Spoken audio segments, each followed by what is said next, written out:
Good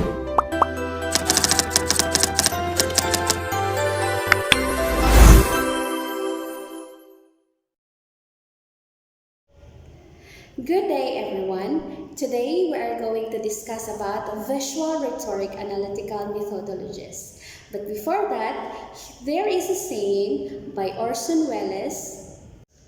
He said that create your own visual style, let it be unique for yourself, and yet identifiable for others. What does it mean? It means that if you create a visual style, you have to make sure that even if it is unique, the others can identify it, and then the others can know what does it mean, and then what is the meaning of your style, like how did you create it, and then basically what is the meaning of it, so that even if it's very unique, the others can see it clearly and then they can understand it. After learning the nuts and bolts of generating visual material, it is now time to put yourselves into the shoes of the audience. Whenever you come across a visual argument, you cannot help but give comments and criticisms verbally or mentally. But the questions might be, how should we analyze visual rhetoric? Is there really a proper way of doing it? And should I feel obliged to give the right judgment to a particular visual image and typography? Those are the questions of Orson G. Welles. And now here are the following initial steps may be considered when conducting visual rhetoric analysis. Okay, so number one, we have take note of every single thing you see in the ad. Okay, so you have to give careful attention to colors, objects, and all meaningful details. Okay, so number two, identify the significance of the objects and graphics used. You have to ponder on why you think the visual designer chose to use that certain illustration. How does it appeal to your emotions? See? Okay, now we have the number three. Determine the overall message. What is the ad's purpose? Yes? So there is always a question like that. Like, what is the purpose of your ads? Okay, we have here the number four. Pinpoint the target audience. They are depending on whom the author knew the possible target audience of the visual. Okay, the roles may change. They want to speak to because diverse audiences may have various responses. Rose enumerated three sites and modalities, which meanings of visual images are made and interpreted. The three sites are production, image, and audiences, while the three modalities are technological, compositional, and social that are also found in all sites. Number 1. Production or technological, the medium or material or tool used to produce and design a specific image. Number 2. Image or compositional, the image itself including the objects, text, color, style, organization of features on page, and graphics used that convey a particular meaning or message. Number 3. Audiences are social. People who view this visual image since it can reach and can be seen by different kinds of individuals who are expected to be affected or persuaded by the visual rhetoric. How to write your visual analysis paper generally. People see visual analysis as a go with the flow method that whenever you see something, you simply judge it based on what you see first and what you can say about this prominent thing on the image. However, you may have an outline when writing an academic paper on visual rhetoric. Your visual analysis paper must include the following parts. First, the introduction. State the fundamental details about the visual image. Note that your purpose is also to make other audience have a look at it.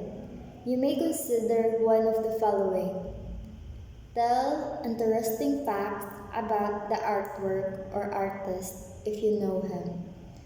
Describe the visual clearly but only to print the reader of your paper, to also say it using imagery.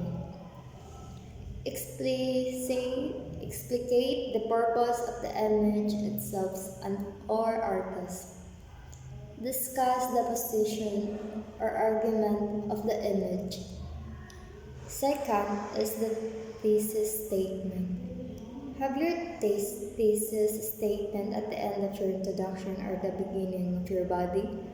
Do this by analyzing the meaning of the visual image. You may consider the time of the designer when he created it or to whose time he created it for.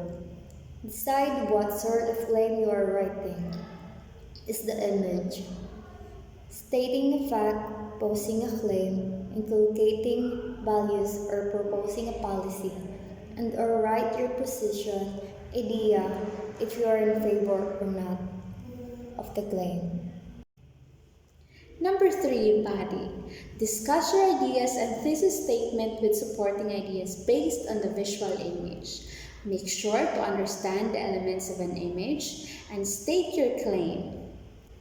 Describe the visual composition based on the arrangement of features. You may examine the directional terms such as layout, balance use, the rules of thirds either vertically or horizontally.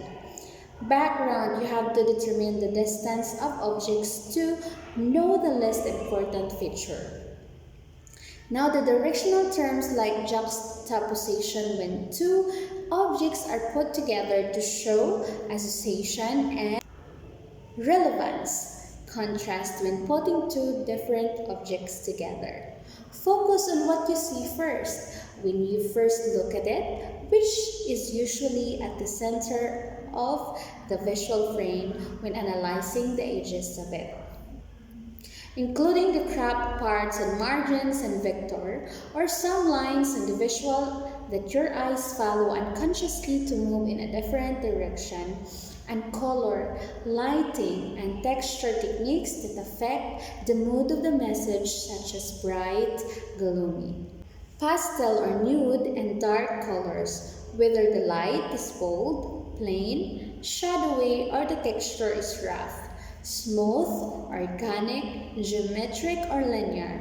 Have confidence with your own eyes and trust your description even before your research on the history of the visual. Determine the genre of the advertisement: book cover, graphic art, film painting, and signage, campaign, poster, etc. Explain the relevance and role of the text to the visual. Highlight the appeal to logic, emotions, or character of the designer. Explain whether there is a cultural aspect involved. Of course, you have to explain that because cultural is very important. Okay, narrate briefly the story that the visual conveys. Now we have here the conclusion, number 4. End your analysis by concluding or fascinating or motivating fact rather than giving a summary or repetition of your claim. Visual rhetoric is never plain. It is always designed through personal experiences, innovation, and meaningful knowledge or sentiments of a person.